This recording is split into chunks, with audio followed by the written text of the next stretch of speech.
Todos conocemos a Merlín, el consejero barbón de Arturo, rodeado de humo y sabiduría. Pero la figura del mago no nació en Camelot.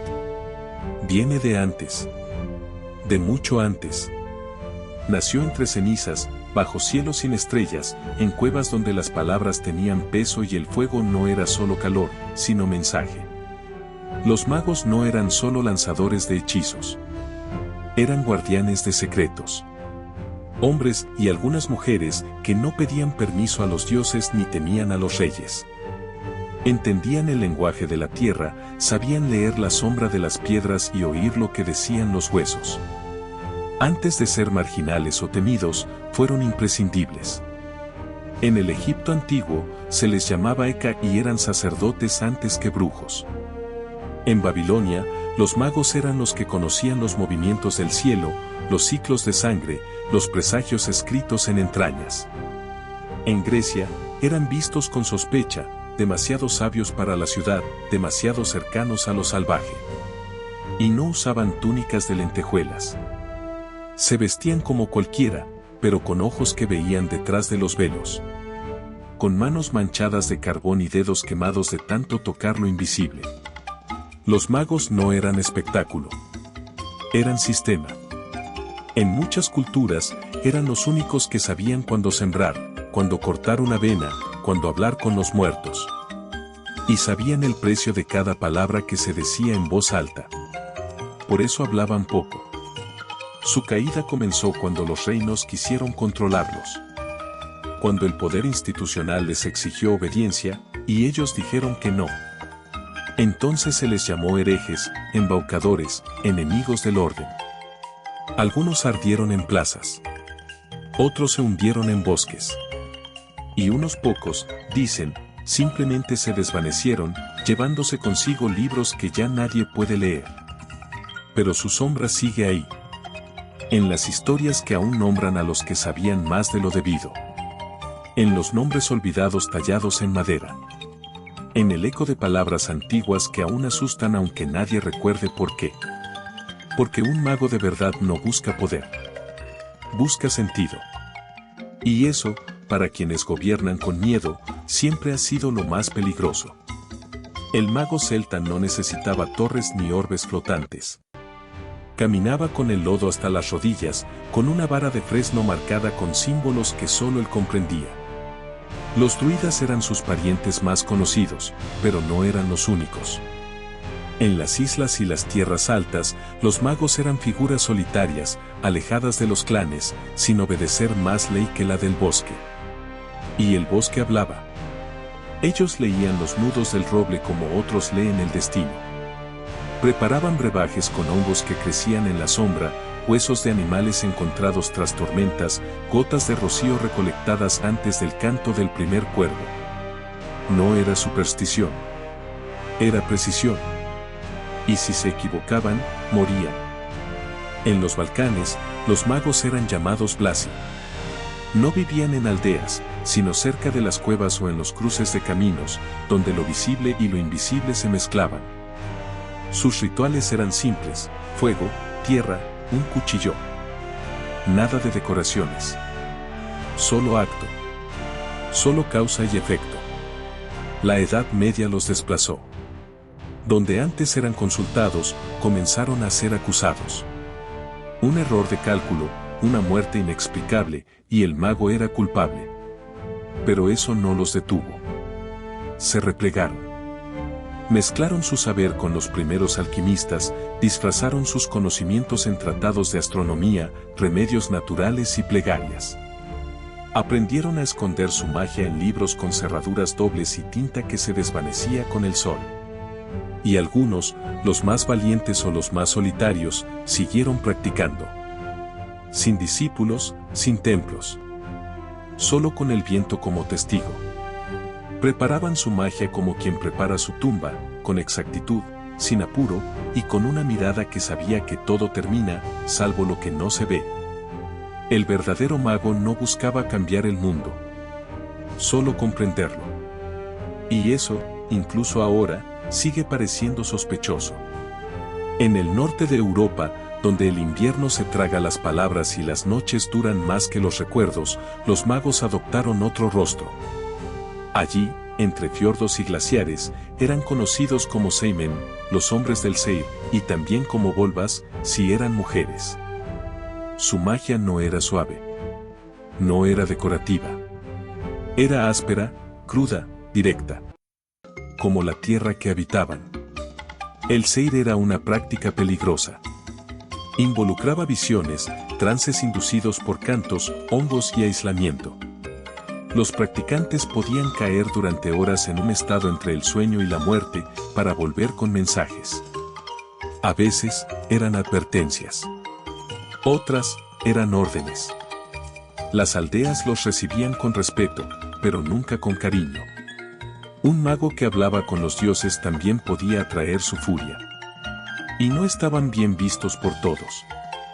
Entre los vikingos, que valoraban la espada más que la palabra, el Seir era una amenaza ambigua. A un guerrero se le temía en batalla. A un mago se le temía siempre. Odín, el padre de todo, era el maestro de esta magia, pero también era el más ambiguo de los dioses.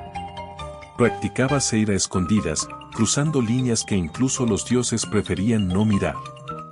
Los magos vikingos no lanzaban rayos ni creaban tormentas. Torcían destinos. Rompían alianzas. Envenenaban futuros con palabras susurradas en la oreja de un rey. No necesitaban estar presentes para destruir a un enemigo. Bastaba con que dijeran su nombre en el momento adecuado, bajo la luna exacta. Muchos murieron jóvenes. Quemados por miedo, exiliados por superstición, ejecutados por simple sospecha. Pero dejaron rastros. Fragmentos de cantos.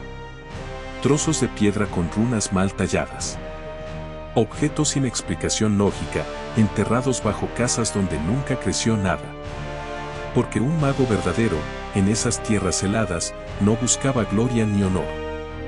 Solo un equilibrio frágil entre lo que se puede saber y lo que es mejor no nombrar. En las costas del Mediterráneo, donde el mar era un dios y el sol una maldición y una bendición a la vez, los magos tomaron otro nombre, Teurgoi, poetes, grimoristas. No eran sabios con túnicas blancas ni ermitaños cubiertos de barro. Eran eruditos, a veces sacerdotes, otras fugitivos, y casi siempre ambos. En Alejandría, siglos antes de que ardiera su biblioteca, los magos estudiaban las estrellas como si fueran heridas abiertas. Creían que cada astro marcaba una dirección en el alma, y que los hombres no actuaban por voluntad, sino por alineación. No había hechizo sin hora, no había palabra sin vibración adecuada. La magia era arquitectura, no improvisación. Sus rituales exigían exactitud, círculos trazados con carbones consagrados, figuras geométricas cargadas de intención, invocaciones que no podían contener una sílaba mal pronunciada. Porque si la vibración era incorrecta, no solo el ritual fallaba. Algo respondía. Y no siempre lo que respondía era paciente. En Roma, los magos eran tolerados, pero vigilados. Se mezclaban con los augures, con los arúspices que leían hígados de animales para predecir el futuro. Algunos trabajaban para senadores, para emperadores. Otros eran perseguidos por cruzar la línea entre religión y control. Porque quien interpreta el futuro controla el presente, y eso, en política, es un crimen. Con la expansión del cristianismo, muchos magos camuflaron sus prácticas como oraciones.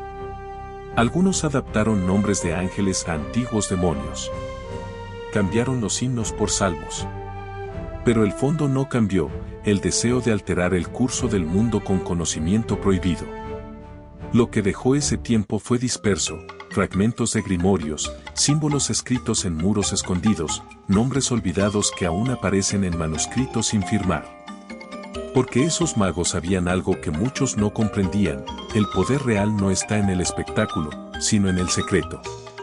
Y los más peligrosos fueron siempre los que sabían callar. En las aldeas del Bosque Negro, en lo profundo de lo que hoy se llama Alemania, los magos no tenían torres. Tenían sótanos. No tenían libros encuadernados en cuero fino. Tenían trozos de pergamino ocultos bajo piedras, entre raíces, en cofres que no se abrían sin ofrenda. Eran llamados exenmeisteros auberer, y su arte estaba mezclado con superstición, con miedo, con la necesidad primitiva de controlar lo indomable. Eran tanto curanderos como hechiceros. Conocían el nombre de cada planta venenosa y el efecto de cada hongo sobre la mente. Sabían qué luna servía para calmar una fiebre y cuál para maldecir una cosecha. Lo que hacían no era considerado magia por ellos. Era conocimiento heredado, transmitido con reticencia, porque cada palabra tenía peso y cada error podía costar una vida. La Iglesia los persiguió con brutalidad metódica. Los inquisidores no distinguían entre un hechicero que usaba fórmulas para curar y uno que dibujaba símbolos en sangre. Ambos eran enemigos del dogma. Pero los magos no se extinguieron. Se disfrazaron. Siguieron enseñando, escondidos entre los mitos, entre cuentos de niños. Un conjuro podía parecer una rima inocente. Una maldición, una canción popular. Los registros hablan de procesos contra hombres que tenían el don de ver cosas que aún no pasaban. Contra mujeres que murmuraban palabras raras al agua antes de dársela a un enfermo. Contra ancianos que sabían leer el vuelo de los cuervos o interpretar el crujido de los árboles bajo la escarcha. Durante siglos, los magos rurales fueron los intermediarios entre lo inexplicable y lo cotidiano. No eran espectaculares. No lanzaban fuego ni volaban. Pero cuando en una aldea alguien enfermaba sin causa o desaparecía en el bosque, no se llamaba al cura. Se llamaba al hechicero. Y si aceptaba venir, era mejor no mirar demasiado lo que hacía. Porque su magia no buscaba redención. Solo equilibrio. Aunque costara. Aunque sangrara. Aunque no dejara testigos. En el cruce de caminos entre Persia y Anatolia, cuando las rutas de la seda traían más que seda, lenguas, dioses, miedos, los magos tomaron otro nombre, Magoi. No como etiqueta, sino como linaje. Eran los guardianes del fuego sagrado en el zoroastrismo, pero también los que cruzaban esa línea invisible entre religión y manipulación. No eran adoradores de demonios, aunque los invocaban cuando la necesidad lo pedía. Su oficio era ambiguo, preciso y nunca gratuito. A diferencia de los hechiceros rurales, estos magos escribían y leían. Documentaban meticulosamente las fases de los astros, las composiciones alquímicas, las propiedades ocultas de los metales. El oro no era solo riqueza, era un símbolo solar. El mercurio, una entidad cambiante. Cada material tenía correspondencia con un cuerpo celeste, y esa correspondencia era usada para alterar el estado de las cosas. No creían en milagros. Creían en fórmulas. Se les temía en las cortes. En la de Babilonia, en la de Ciro el Grande, incluso en la de Darío. Porque no eran soldados ni sacerdotes, pero hablaban con ambos. Su poder venía de saber más de lo que decían y decir solo lo justo para sobrevivir. La leyenda de los 3 reyes magos nació aquí, distorsionada por el tiempo. No eran reyes, sino astrólogos persas siguiendo un patrón estelar. Su viaje no fue por fe.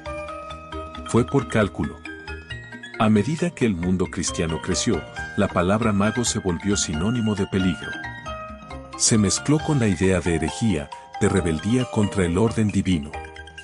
Pero los verdaderos magos nunca adoraron al diablo. Adoraban el orden oculto de las cosas, ese que solo se revela al que observa con atención inhumana. Y por eso fueron perseguidos. Porque no rezaban. Porque no obedecían. Porque creían que todo, incluso el destino, podía ser alterado con la palabra correcta, dicha en el instante preciso, con la intención exacta. Porque sabían que el universo era una maquinaria. Y ellos, los únicos que tenían el manual. Hoy, cuando decimos mago, muchos piensan en capas brillantes, chisteras, fuegos artificiales o una figura barbuda con un bastón iluminado. Pero los verdaderos magos, los que vivieron, los que escribieron, los que temieron y fueron temidos, no se disolvieron con los siglos. Cambiaron de forma. Algunos se disfrazaron de científicos. Otros, de consejeros. Algunos más, de locos. Porque el oficio nunca fue el espectáculo, sino el conocimiento. No la ilusión, sino la manipulación de lo real. Su legado está en las fórmulas ocultas en los tratados de alquimia, en los símbolos grabados en iglesias donde nadie sabe por qué están ahí, en palabras prohibidas que aún hoy se pronuncian en voz baja. Sus nombres no están en los libros escolares.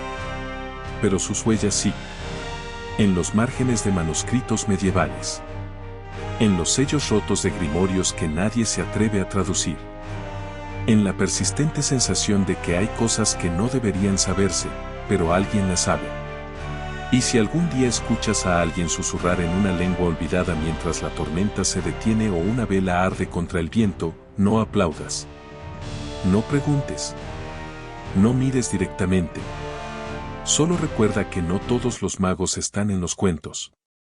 Algunos aún caminan, invisibles, entre nosotros.